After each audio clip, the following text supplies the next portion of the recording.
السلام علیکم ورحمۃ اللہ وبرکاتہ۔ ترجمہ نماز کورس ہمارا جاری ہے الحمدللہ۔ آج ترجمہ نماز کورس کی کلاس نمبر 9۔ پچھلی 8 کلاسز میں ہم نے بہت کچھ سیکھا الحمدللہ۔ التحیات تک ہمارا مکمل ہو چکا ہے، اور اس کے بعد آج کی کلاس میں ہم التحیات کے بعد ہم پڑھتے ہیں درود ابراہیمی۔ آج کی کلاس میں ہم درود ابراہیمی کا حکم، یعنی ہم کیوں پڑھتے ہیں نماز میں، اور درود ابراہیمی اور اس کا لفظی ترجمہ انشاءاللہ یہ پڑھیں گے۔ تو شروع کرنے سے پہلے یہ جانتے ہیں کہ درود ابراہیمی پڑھنے کا حکم ہمیں کیسے ملا، یا کون سا درود ہے جو ہم نماز میں پڑھتے ہیں۔ کیا صرف درود ابراہیمی ہی پڑھا جا سکتا ہے یا اور بھی درود ہیں؟ ہمارے معاشرے میں آپ کو پتہ ہے کہ بہت سارے درود جو ہے وہ بنا کر پیش کیے جاتے ہیں، جس میں درود تنجینہ ہے، درود ماہی ہے، درود تاج ہے، اور بھی نہ جانے کیا کیا، جو کتنے درود جو ہے وہ ہمارے لوگوں نے بنا رکھے ہیں۔ لیکن نبی کریم صلی اللہ علیہ وسلم نے جو سکھایا ہے وہ کون سا ہے؟ سب سے پہلے ہم حدیث مبارکہ دیکھتے ہیں۔ صحیح بخاری اور مسلم کی روایت ہے، حضرت کعب بن عجرہ رضی اللہ عنہ سے روایت ہے، وہ کہتے ہیں کہ ہم نے عرض کیا کہ یا رسول اللہ صلی اللہ علیہ وسلم، آپ پر سلام بھیجنا تو ہم جان لیا ہم نے، لیکن آپ پر درود کس طرح بھیجا جائے؟ آپ صلی اللہ علیہ وسلم نے فرمایا، کہو اللہم صلی علی، یہ جو درود ابراہیمی ہے، پھر آگے یہ مکمل درود ابراہیمی آپ صلی اللہ علیہ وسلم نے پڑھ کر سکھایا۔ یہ صحیح بخاری اور مسلم کی روایت ہے جس میں کوئی شک نہیں ہے، اور یہ سکھایا درود جب صحابہ کرام پوچھ رہے ہیں تو نبی کریم صلی اللہ علیہ وسلم نے فوری یہی درود ابراہیمی سکھایا، کسی اور درود کا نام یہاں پر نہیں لیا۔ اسی طرح جب نماز میں پڑھتے ہیں تو نماز میں التحیات ہم نے جانی، اور اس میں آپ کو پتہ ہے کہ ہم نے پچھلے میں جب پڑھا کلاس میں تو اس کے لفظی ترجمہ میں ہم نے نبی کریم صلی اللہ علیہ وسلم پر سلام کا ذکر کیا تھا۔ ہم نے التحیات میں کہا تھا السلام علیکہ ایہا النبی ورحمۃ اللہ وبرکاتہ، یعنی سلام ہو آپ پر اے نبی صلی اللہ علیہ وسلم، اللہ کی رحمت اور برکتیں۔ تو جب ہم نے یہاں پر نبی کریم صلی اللہ علیہ وسلم کا سلام بھیجا ان پر، تو اس کے بعد پھر ہمیں درود بھی پڑھنے کا حکم ہے، ہم اس کے بعد درود بھی بھیجیں گے نبی کریم صلی اللہ علیہ وسلم پر۔ تو اس کا ثبوت ہمیں کیسے ملتا ہے؟ سنن نسائی اور صحیح مسلم کی روایت ہے، حضرت ابو مسعود انصاری رضی اللہ عنہ بیان کرتے ہیں کہ ہم حضرت سعد بن عبادہ رضی اللہ عنہ کے مجلس میں بیٹھے تھے کہ رسول اللہ صلی اللہ علیہ وسلم تشریف لائے۔ حضرت بشیر بن سعد رضی اللہ عنہ نے عرض کیا کہ یا رسول اللہ، اللہ تعالیٰ نے ہمیں آپ پر درود بھیجنے کا حکم دیا ہے، ہم اپنی نماز میں آپ پر درود کیسے پڑھیں؟ یعنی کون سا درود، کیا جملہ، کیا پڑھیں؟ تو رسول اللہ صلی اللہ علیہ وسلم خاموش رہے۔ اس کے بعد نبی کریم صلی اللہ علیہ وسلم نے جو ان کا سوال تھا اس کا جواب دیا اور سکھایا اللہم صلی علی محمد وعلی آل محمد، یعنی یہی درود ابراہیمی مکمل۔ تو یہ حدیث مبارکہ جو ہمیں پہلے درود بھیجنے کے متعلق ملی، یہ دوسری حدیث جو میں نے آپ کے سامنے رکھی، یہ نماز میں درود پڑھنے کی ہمیں جو ہے اس کا حکم اور فضیلت پتہ چلتا ہے کہ نماز میں کون سا درود ہے جو نبی کریم صلی اللہ علیہ وسلم نے ہمیں حکم دیا کہ یہ پڑھا جائے اور خود سکھایا۔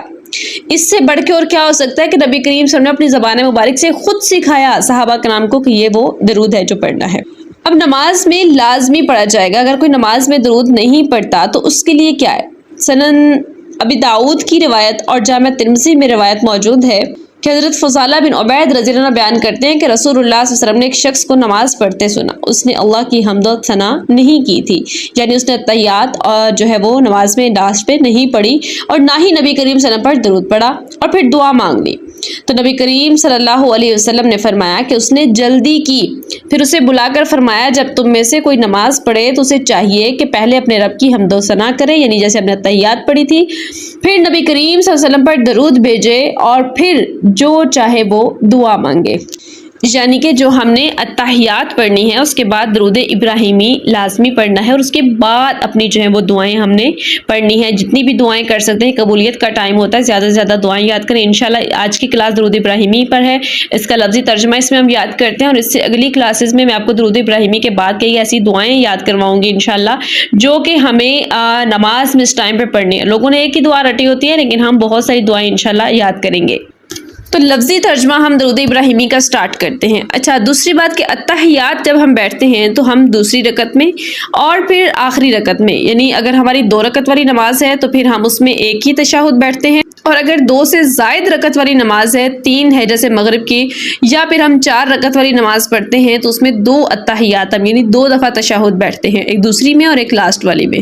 تو اس میں دونوں میں التحیات کے بعد درود ابراہیمی پڑھا جائے گا، کیونکہ نبی کریم صلی اللہ علیہ وسلم نے فرمایا کہ جب بیٹھو تو پڑھو، جب بیٹھو حمد و ثنا کرو تو پڑھو۔ تو اس لیے جب بھی بیٹھیں گے کچھ لوگ اتحیات پہلا جو ہے پڑھتے ہیں جب پہلے تشہد میں تو درود ابراہیمی نہیں پڑھتے، تو پہلا تشہد آپ کا ہو یا دوسرا، آپ نے درود ابراہیمی مکمل پڑھنا ہے۔ درود ابراہیمی کا لفظی ترجمہ یاد کرتے ہیں، اور جن لوگوں کو صحیح سے درود ابراہیمی نہیں آتا تو وہ اس کو بھی درست کریں اور صحیح الفاظ یاد کرنے کی کوشش کریں۔ اللہم، ہم جب درود ابراہیمی پڑھتے ہیں تو اللہ سے دعا کر رہے ہیں، اللہم اے اللہ، صلی رحمت نازل فرما، علی محمد محمد صلی اللہ علیہ وسلم پر، کہ اے اللہ محمد صلی اللہ علیہ وسلم پر رحمت نازل فرما، وعلی آل محمد، وعلی اور اوپر آل محمد محمد صلی اللہ علیہ وسلم کی آل پر، کہ اے اللہ نبی کریم صلی اللہ علیہ وسلم پر بھی رحمت نازل فرما اور ان کی آل پر بھی رحمت نازل فرما۔ کیسی رحمت؟ کما جیسا کہ صلیتا تو نے رحمتیں نازل کی تھی، علی ابراہیم ابراہیم علیہ السلام پر، اے اللہ ہمارے محمد صلی اللہ علیہ وسلم پر ایسی رحمتیں نازل فرما جیسی رحمتیں تو نے ابراہیم علیہ السلام پر نازل کی تھی، وعلی آل ابراہیم اور ابراہیم علیہ السلام کی آل پر، کہ اللہ جیسے تو نے ابراہیم علیہ السلام پر اور ان کی آل پر رحمتیں نازل کی تھی نا یا اللہ، ایسے ہی ہمارے نبی کریم صلی اللہ علیہ وسلم پر بھی رحمتیں نازل فرما۔ ابراہیم علیہ السلام کا واقعہ سب جانتے ہیں، اسماعیل علیہ السلام کا واقعہ بھی سب جانتے ہیں کہ کیسے اللہ تعالیٰ نے ان پر رحمتیں نازل فرمائی، اور ابراہیم علیہ السلام جد الانبیاء ہیں، یعنی انبیاء کے باپ ہیں۔ کیوں؟ ان کے دونوں بیٹے اور دونوں بیٹوں میں سے پیغمبروں کی لڑیاں جو تھی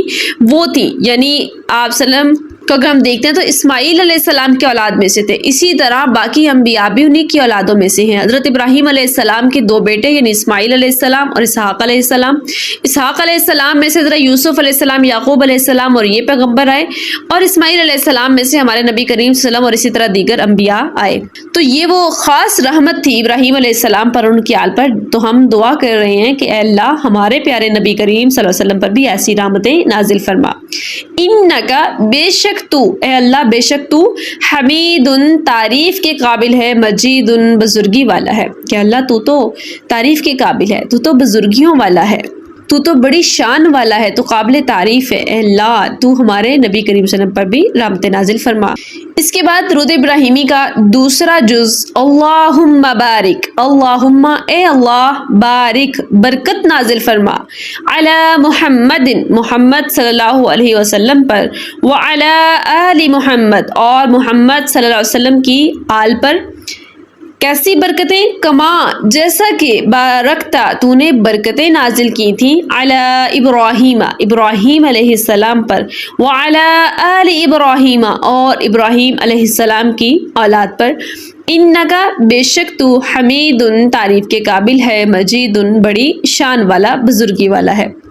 اچھا، اس میں پہلے سٹیپ جو تھا اس میں ہم نے رحمتوں کی دعا کی اور دوسرے میں برکتوں کی۔ رحمتیں اور برکتیں اللہ کی ہم دعا کر رہے ہیں اپنے نبی کریم صلی اللہ علیہ وسلم پر، اور یہ امت کا بہترین تحفہ ہے اپنے پیغمبر صلی اللہ علیہ وسلم کے لیے۔ تو یہ درود ابراہیمی ہے، اس کی بہت زیادہ فضیلت اور شان ہے۔ اسی ویڈیو کے لاسٹ پہ آپ کو اینڈ سکرین میں ایک ویڈیو ملے گی جس کو میں نے پہلے اپلوڈ کیا تھا، اس میں درود جو ہے، جتنے بھی درود آج کل مارکیٹ میں سمجھ لیں جو بھی ہے، اس کو یہی کہا جائے گا نا کہ اپنی طرف سے بنا کے لوگ پیش کر رہے ہیں،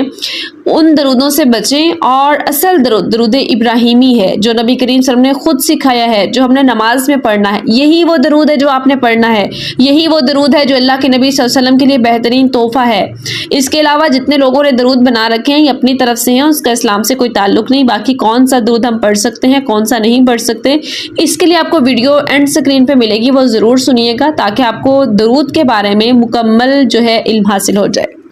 تو آج کے لیے یہ خوبصورت درود ابراہیمی، اس کا ہم نے ترجمہ دیکھا، یہ آپ نے اچھے سے یاد کرنا ہے، کمنٹس میں لکھنا ہے تاکہ آپ کو اچھے سے یاد ہو جائے، دوسروں تک شیئر کرنا ہے تاکہ زیادہ سے زیادہ لوگ درود ابراہیمی کو ترجمہ کے ساتھ یاد کر سکیں۔ درود ابراہیمی بہت سے لوگ محبت میں پڑھ رہے ہوتے ہیں، بہت سارے لوگ اللہ کے رسول صلی اللہ علیہ وسلم کی محبت میں پڑھ رہے ہیں، لیکن ان کو ترجمہ نہیں پتا کہ ہم کیا کہہ رہے ہیں، تحفہ کیا بھیج رہے ہیں۔ آپ کسی کو گفٹ بھیج رہے ہیں، اپنے کسی دوست کو، اپنے والدین کو، اور آپ کو پتہ ہی نہ ہوگا اس میں کیا ہے،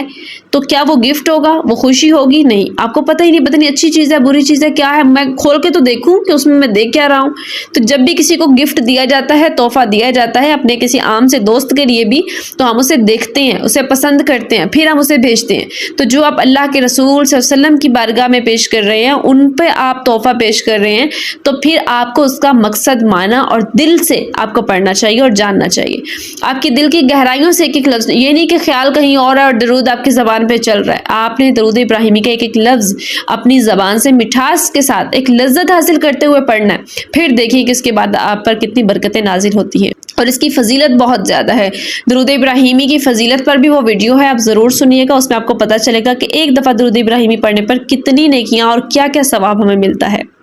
اللہ تعالیٰ ہمیں سیکھنے اور سکھانے والوں میں ہمیشہ شامل رکھیں۔ بس کچھ کلاسز رہ گئی اس کی، انشاءاللہ 2 سے 3 کلاسز ہم اور لیں گے اور ہمارا یہ ترجمہ نماز کورس مکمل ہو جائے گا انشاءاللہ۔